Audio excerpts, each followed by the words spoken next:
ആർത്തലച്ചെത്തിയ രാക്ഷസ തിരമാലയിൽ സർവ്വതും നഷ്ടമായവരാണ് ആലപ്പാട്ടുകാർ.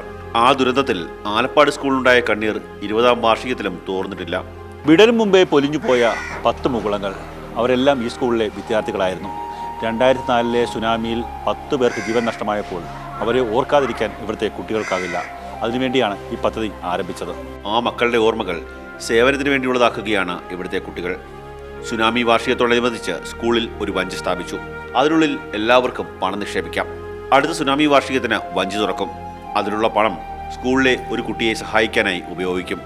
സുനാമിയിൽ മരിച്ച വിദ്യാർത്ഥികളുടെ സ്മൃതി മണ്ഡപത്തിന് മുന്നിൽ വെച്ച് പദ്ധതിയുടെ തുടക്കം കുറിച്ചു.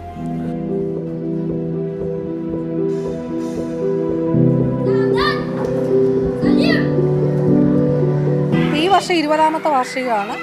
അപ്പോൾ നമ്മുടെ കുഞ്ഞുങ്ങൾക്ക് സാമൂഹിക പ്രതിബദ്ധതയോടുകൂടി എന്തെങ്കിലും ചെയ്യുക, ഏതെങ്കിലുമൊക്കെ ജീവകാരുണ്യ പ്രവർത്തനങ്ങളിൽ ഏർപ്പെടുക, ആ ഒരു മാനുഷിക മൂല്യം കുട്ടികളിൽ വളർത്തിയെടുക്കുക എന്ന ഉദ്ദേശത്തോടു കൂടിയാണ് നമ്മൾ ഈ വർഷം അന്ന് സുനാമിയിൽ മരണപ്പെട്ടു പോയ 10 പെൺകുഞ്ഞുങ്ങളുടെ ഓർമ്മയ്ക്ക് സ്മൃതി നിധി എന്നുള്ള ഒരു പദ്ധതി രൂപം കൊടുത്തത്. അധ്യാപകരാണ് ഇങ്ങനെയൊരു ആശയം മുന്നോട്ട് വെച്ചത്. അതിന് പിന്തുണയുമായി പൂർവ്വ വിദ്യാർത്ഥികളും PTA ഭാരവാഹികളും ഒരുമിച്ചു.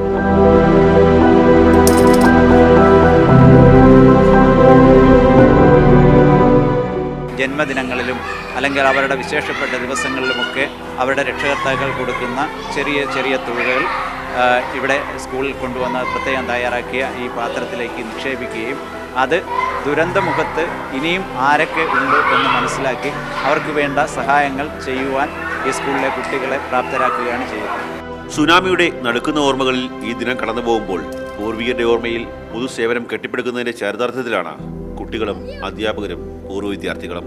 ക്യാമറമാൻ ഷാനാസ് പരിദിനൊപ്പം കണ്ണൻ നായർ, മാതൃഭൂമി ന്യൂസ്, കൊല്ലം.